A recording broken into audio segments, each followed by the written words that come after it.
시간. 그러면 7월 말까지 분봉을 해 놓으시면 8월 초나 중순 되면 산란 들어가잖아요. 그죠? 그래서 키워요. 키울 때까지 키우다가 뭘 하냐면은 나중에 10월 초나 뭐 9월 중순쯤 되면은 강한 통에서 지원을 세력 고르기를 해주는 거야. 약간 애들에다가 봉판 하나만 지원해주면 똑같이 나가요 또. 근데 그게 한 장벌 두 장벌에다가 봉판 하나 지원해주면은 관리가 또 안 돼요. 벌이 웬만큼 만들어져, 두 장벌 세 장벌이라도 벌이 웬만큼 만들어져서 벌이 그 태어나는 애들이 많아졌을 때, 그때 진짜 강한 통에서 세력 고르게 해주면은, 강한 통에서는 봉판 한 장 빠지면은 걔네들은 리스크가 엄청 크잖아. 그죠? 그러니까 분봉력 확 죽고 걔는 거기다 새소비 하나 꽂아주면 되고, 못 치고 나간 애들은 한 장을 지원받았으니까 그 한 장이 엄청나. 한 장 태어나면 봉판 두 장 정도 벌이 나와요. 거기는 알도 있고 봉판도 있고. 그러니까 세력 고르기 할 때에는 봉판 바로 봉기한 거 말고 태어나오는 유어벌이 많은 봉판, 바로 갓 태어날 수 있는 봉판이 많은 애들, 갈색으로 변한 봉판을 지원해 주는 거예요. 걔는 관리 안 해도 그냥 오늘 내일 뭐 계속 튀어나와. 가지고 가면서도 막 삐직삐직 튀어나와요, 유어벌이. 그런 봉판을 지원해 주는 거예요. 그러면 금방 늘어요, 걔도. 두 가지 좀 있습니다. 그 월동 사양할 때 11월 초까지, 네. 11월 초까지 하신다고. 그게 나도 그 10월 말까지 끝났는데, 그 전에 양양에서는 11월 초까지 했거든요. 근데 11월, 이게 요새 좀 망설여지더라고요. 그런데 11월도 그게 정상 11월 초까지 하면 해도 되고, 그리고 이 소비, 계량통에서 소비 증소시켜줄 때, 이렇게, 이쪽에 이제, 가령 우리, 황 대장님 만드는 거는 6소비거든. 그러니까 그 세 소비에서 꽉 찼을 때, 또 이렇게 증소할 때, 어디 쪽으로? 그러니까 먹이통 쪽으로 아니면은. 그거는 그 벌 생태를 보면 어떻게 집을 져요? 얘네들은 중심부터 집을 지잖아요. 그죠? 집을 짓는 게 산란하잖아요. 그죠? 벌이 많은 쪽. 그러니까 중심이라는 것은 벌 무리. 그러니까 겨울쯤에는 봉구 중심적으로 세워서 산란을 많이 해요. 교미한 벌이 들어가서 산란을 제일 먼저 찍는 곳이 어딘지 아시는 분? 소비가 이렇게 있잖아요. 그죠? 상단부 목이 있잖아요. 화분이 있고, 그 다음에 그 중앙에 이제 그 분봉해 놓으면은 봉판이 다 태어나가지고 깨끗이 청소해 놓은 상태 있고, 그 밑에는 새로 집 짓고 있고, 다 청소를 해놨어. 밑에도 위에도. 근데 어디를 제일 먼저 산란 찍는지 아시는 분? 예? 먹이 가까워. 아니에요. 아니에요. 중심부. 봉판에서 가장 중심. 그러니까 먹이 화분장 그 바로 밑에다가 산란 찍는 경우도 많지만, 대개 부분은 벌이 많이 활동하는 부분이 어디냐면은 중심 부분이에요. 중심. 먹이하고, 그러니까 꿀이 들어오면은 새로 집 짓는 데다가 저장을 하잖아요. 그죠? 그러면 걔네들이 전화시키면서 쳐 올리잖아요. 그죠? 쳐 올린다고요, 계속. 그러면은 위에는 쳐 올릴 공간이 있어야 되니까, 거기에서 만약 봉판이 있다 그러면은 화분 바로 밑에다 산란을 하지만, 봉판이 여왕이 첫 교미를 하고 들어와가지고 산란 찍는 경우에는 빈 공간인데도 새로 집 짓는 데보다는 가장 가운데 부분을 가장 많이 찍어요. 제일 먼저 찍어요. 거기 한두 개 찍기 시작하면서부터 찍고 나가는 거야. 그래서 하루 지나면은 그 밑에 새로 집을 때까지 찍는 거예요. 그러니까 제일 먼저 산란하는 공간은 중심 부분이야. 아까 말씀하신 것처럼 새소비를 증소해 주는데 어때 해주냐면은 중심부, 먹이장, 봉판, 충판, 새로 집 짓는 부분 있잖아요. 축차적으로 해주면 제일 좋아요. 금방 짓는데 안 나요. 순반적으로. 금방 짓는데. 아니 금방 지면서도 반만 조수하고 여왕이 산란할 곳이 없으면 다 찍어요. 산란을. 그러면서 집 지면서 쌀을 키워요. 이게 집을 다 줘놓고 산란하는 것이 아니에요. 급하면은 여왕이 산란을 잘한다 그러면은 집 반만 줘놓고도 산란 찍어요. 그러니까 틀만 만들어 놓아도 산란 찍어요. 산란통에서는, 이게 대박통에서는 이게 집을 만들면서 산란을 찍으면서 이렇게 산란이 육아가를 키우면서 집을 마무리하고 뭐 그런 것도 이렇게 내려오면서 이렇게. 그런데 저거는 이게 모르겠어요. 이게 이렇게. 그래서 내가 어디다가 똑같아요. 걔네들을 보게 되면은 먹이, 화분, 봉판, 그다음에 충판, 알판, 새로 집 짓고, 그죠? 부목열 붙었다 그러면은 순서가 그렇잖아. 맨 위에부터 해가지고 대박이든 계량벌통이든 맨 위에 뭐예요? 꿀, 먹이. 그 밑에는 화분띠 이렇게 노랗게 돌려놓잖아요. 그죠? 부채형 물처럼, 그죠? 근데 그 밑에는 뭐 있어요? 알이나 봉판. 봉판이 많은 곳에서는 봉판 태어나면 바로 거기다 재산란했기 때문에 봉판이나 알이 있는 경우가 있지만 대부분 봉판이잖아요. 그걸 봉판이라고 하잖아. 그죠? 봉판 바로 밑에는 뭐가 있어요? 알이나 충판. 그죠? 봉개하지 않은 벌레들, 애벌레들 많이 키우는 곳. 그 다음에 그 밑에는 뭐가 있어요? 대부분 아래 보면 알판. 맨 아래 보면 알 있고, 알 밑에 뭐가 있어요? 새로 집 짓는 조소. 새로 조소하고 나가 있고. 그걸 계속 반복적으로 하는 거예요. 태어나면 태어난 곳에 재산란하거나 꿀 채우고. 네.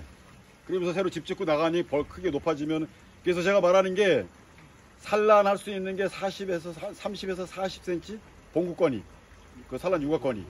그러니까 대박벌통 보게 되면은 6, 7칸인데 6, 7칸 보게 되면은 2칸 정도가 꿀이고 순수 꿀이고, 그 밑에 한 칸은 꿀 반, 화분 반, 그 밑에는 화분 반, 봉판 반, 그 다음에 봉판, 충판, 새로 조소. 그런 식으로 나가요. 그래서 7칸 보면은 다 자르면은 맨 위에 한 칸만 잘라도 화분하고 꿀이 섞여. 대박벌통은 100% 꿀만 나오지 않아요. 더 재미있는 거는 가을에는 화분 채워놓고 그 화분 위에다 꿀 저장하는 경우도 많아. 그래서 채밀하다 보면은 꿀만 있는 것 같은데 안에 보면 화분이 나와요. 그래서 토종꿀이 양봉꿀 비해서 비위생적이라고 하는 부분이 그거예요. 벌집체를 내리니까 청정한 그 아주 깨끗한 맑고 그런 꿀을 채밀하지 못하고 약간 좀 둔탁하고 좀 탁한 그런 현상이 나오고. 그래서 토종꿀은 채밀할 때 화분이 많이 섞이잖아요. 그러면 꿀에서 화분 냄새가 나. 그거 드셔보시는 분들은 다 알 거예요. 꽃향이 나온다. 그 순수 꽃향이 아니고 그 꽃가루 향 같은 게 나오는 게 있어요. 그게 화분이 많이 섞이면 그래. 그리고 그런 꿀이 많이 끓어요. 보글보글. 네, 그래서 그런 경우가 있으니까 참고하시고, 소비는 만약에 벌이 많으면 양쪽에다가 찔러 넣어도 상관이 없어요. 근데 중앙에다가 찔러 넣어주면, 특히 중앙에다가 반소초에다가 무소초 찔러 넣어주면은 100% 분무기가 붙어요. 숯벌집 짓고 난리가. 한번 해보세요. 그래서 벌 많은 통에 가운데다가 찔러 놓을 때에는 될 수 있으면은 소초, 완전히 그 파라핀 소초로 덮여 있는 거 갖다가 넣어주면 집 빨리 짓고 숯벌집을 덜 져요. 근데 걔네들도 짓고 내려오다 보면은 밑에 공간이 좀 여유가 있으면은 거기다가 또 밑에다 숯벌집을 지는 경우가 많아요. 그래서 제가 말씀드리는 게, 숯벌을 만들려고 그러면은 중앙에 있는 봉판을 뭐 10 곱하기 5cm로 네모나게 딱 잘라가지고 집어넣어주면 거기다 다 숯벌 집을 짓는다고요. 그 공간이 넓으니까. 숯벌 생산할 그 대상군이면은 그렇게 그 무소초를 집어넣든가 아니면 소초강 자체를 네모나게 잘라서 빈 공간을 만들어 집어넣어주면 거기다 숯벌을 만들어서 숯벌을 생산할 수가 있다. 내가 숯벌을 만들 수 있는 기술을 어떻게 만드냐 그러는데 그렇게 만드시면 돼요. 그리고 증수할 때도 순번은 애들이 먹이 뭐 봉판, 봉충판, 알 뭐 이런 식으로, 그 다음에 새로 집 짓고 나가는 그 순서가 있어요. 애들이.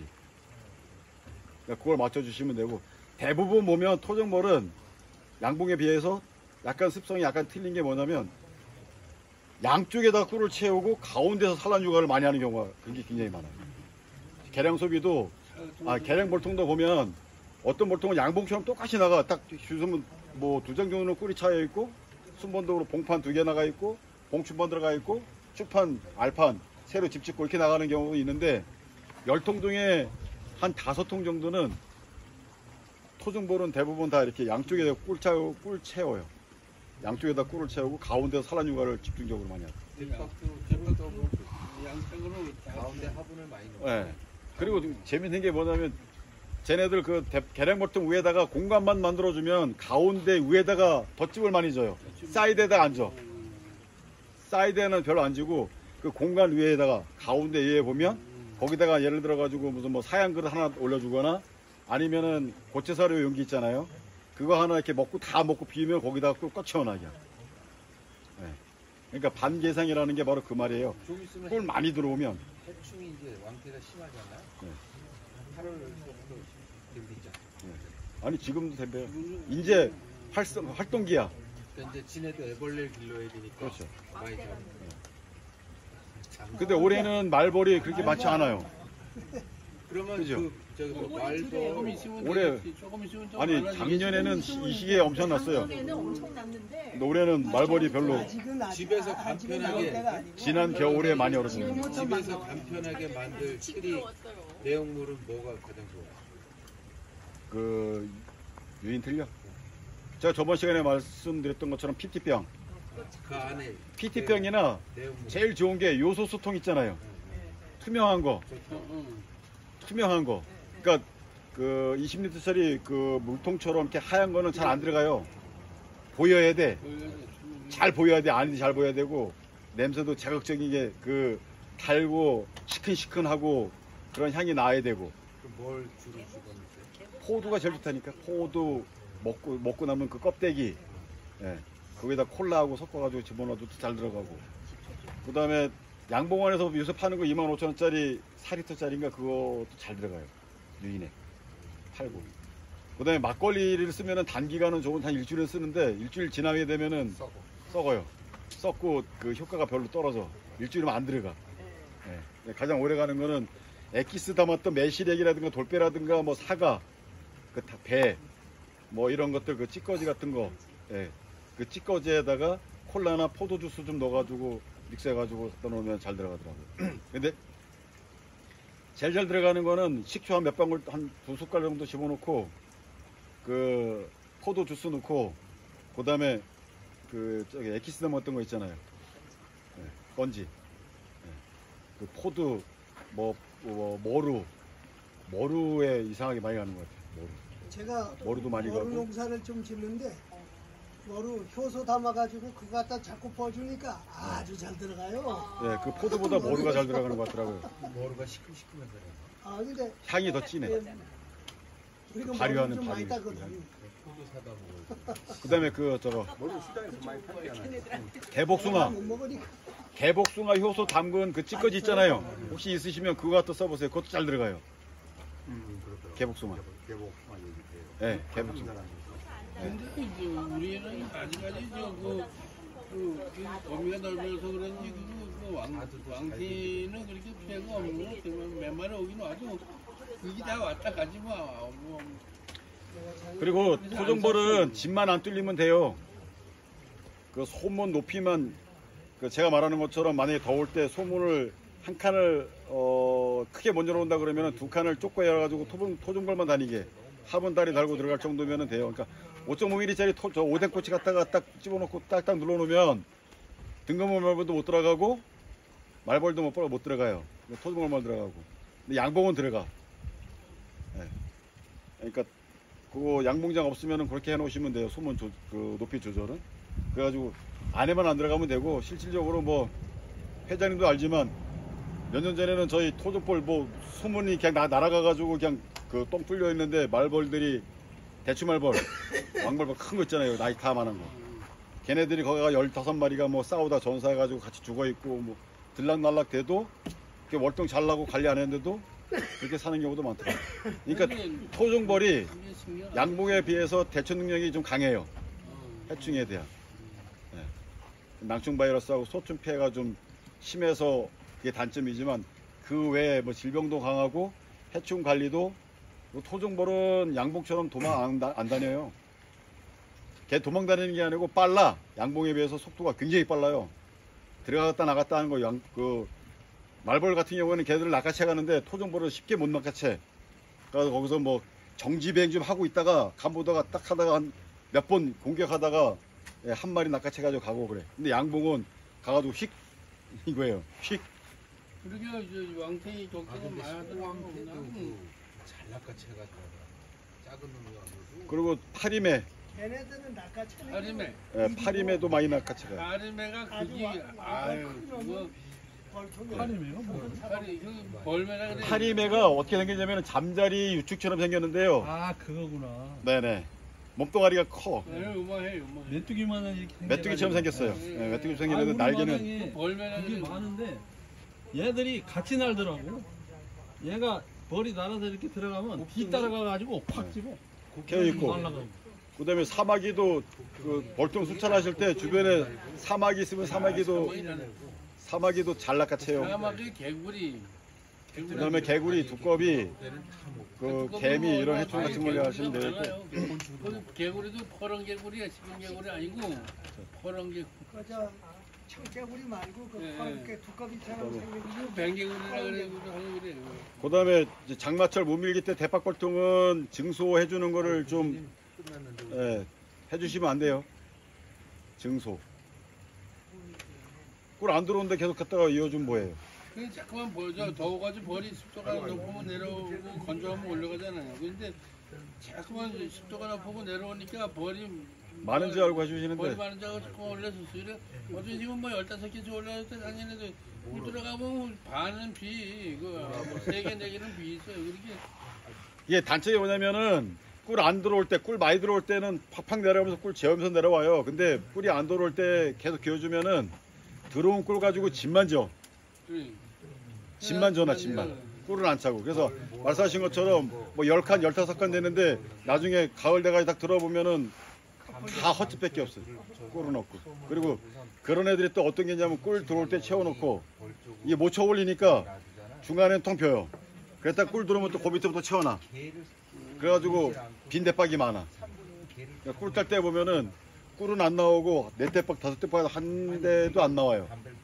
근데 깍깍 앞쪽에서 키운 벌들 같은 경우에는 한 대 이상이 나올 수도 있어요. 한 대박에서. 근데 그 그러니까 일본의 어떤 저 강사가 말하는데 내가 어제 저 거기서도 본 것 같아. 그 꿀이 6근이 들어가야 벌집이 한 근이 나온다 그래. 아니 6 그렇게 꿀 소비가 그렇게 토종벌 많으니까. 기준으로 지금 없는데요. 꿀 8kg 들어가야 벌집 1kg를 짓는 거야. 그러니까 그렇게 말하는데 양봉 기준이에요. 강사가 그렇게 말했는데 내가 또 어디서 봤어요. 내가 동물원에서 왔나 그런데 6근이 들어가야 그 벌집이 한 건 나온다고 뭐 그런 말을 들었어요. 그리고 그 벌이 이제 우리가 수명에 대해서 나오는 거 이것도 내가 뭐 연구한 게 아니고 동물원 거 보니까 500시간을 비행을 하면 죽는데 수명이 500시간이니까 그 여름에 한창 이제 유밀 때 계산해 보니까 하루에 8시간, 10시간 계산해 보니까 그게 한 달, 2달 그렇게밖에 500시간 비행을 하면 그래서 그렇게 그 대박골통 증소 그렇게 하시고 그다음에 아까 차양 같은 경우에는 만약에 뭐 10근 뭐 20근 키우시는 분들은 가능해요. 벌통을 그늘에다 옮겨놓는 거예요. 그 한 달 동안은. 그러면은 산란 중지도 안 되고 일도 잘하고 나와가지고 노는 애들도 별로 없고. 그러니까 그것도 한 방법이고 뭐 그럴 장소가 없으신 분 같은 경우에는 그 인삼막 있잖아요. 그 차양막 갖다가 그늘 쳐주는 것도 괜찮고 벌통 전체 햇볕 직사로 쐬지 않게. 근데 벌 많이 키우는 분들은 뭐 양봉 같은 경우에는 그게 가능하잖아요. 시설 해놓고 시설에서 키우는 분들 많으니까 차양대 만들어 놓고 그냥 그 안에서 이제 키우니까 직사광선 바로 안 쬐고 바람 통하니까 그늘에서 선선하게 온도를 유지하고 그러는데 나무를 많이 심어가지고 근육을 많이 만들어놨는데 이 동생도 와서 보고 아유 이거 갈주로가 너무 약한 게 아니라 그랬잖아. 근데 갈주로가 약한 대신에 또 여름에 그늘이 많이 되잖아. 그게 하루아침에 만들어진 게 아니야. 그게 내가 거기서 벌써 데가 담는 거야. 그래서 가장 좋은 게 아침에 해 들어오고 오후에 해 안 들어오는 곳 얘가 말씀드리는 게 저만 말씀드리는 게 아니라 대부분 다 이렇게 말씀하시잖아요. 그죠? 벌 양봉장 선정 기준에서 가장 좋은 게 동남쪽인데 아침 일찍 해가 들어오고 저녁 일찍 해가 떨어지지 않는 곳. 그늘 지는 곳. 그러니까 옛날에 어른들은 도들양지가 좋다. 그런데 지금 생각해보니까 아침에 해가 돋을 때는 더울 때는 그늘이 되잖아요. 그래서 도들양지. 그래서 그 한참 더울 때가 또 그때잖아요. 지금 이 시간대. 이 시간대가 가장 덥잖아요. 그죠? 오후 1시부터 3, 4시가 가장 덥잖아요. 그죠?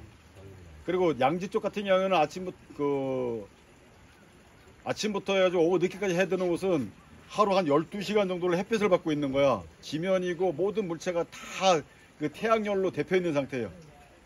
그러니까 뜨끈뜨끈해. 해 떨어져도 막 후끈후끈해요. 그죠? 근데 웬만큼 아침에 해 들어왔다가 오후에 해가 딱 지는 곳이면 저녁 때 해 떨어지면 시원하잖아요. 그런 집. 바람도 풍부고 잘. 그러니까 통풍 잘 되고 그늘이 웬만큼 있는 곳이 가장 좋고, 습하고 해 안 드는 곳이 가장 안 좋고, 습하고 해 안 드는 곳이 가장 취약하다고요. 대응달. 그러니까 저런 산속에 같은데 습하고 저기 갖다 놓으면은 벌이 안 되는 거예요. 예. 근데 여름에는 저 나무 그늘 저런 밑에 있잖아요. 저런 밑에다 옮겨놨다가 한 달 정도 이제 가을 되면은 햇볕으로 딱 빼놓는 것도 좋고. 그게 벌은 그런데요, 지금 이 벌통이 여기 있잖아요. 나와서 그럼 내가 저 나무끈을로 옮기고 싶어. 그대로 옮기면 안 되잖아요. 먹이도 다른 데 갔다가 와야 그러니까 장소를 만들게. 제가 이제 예를 들어 하는 거고, 여기 있는 벌도 저기다 옮기면 안 돼요. 되지. 그러니까 내가 지금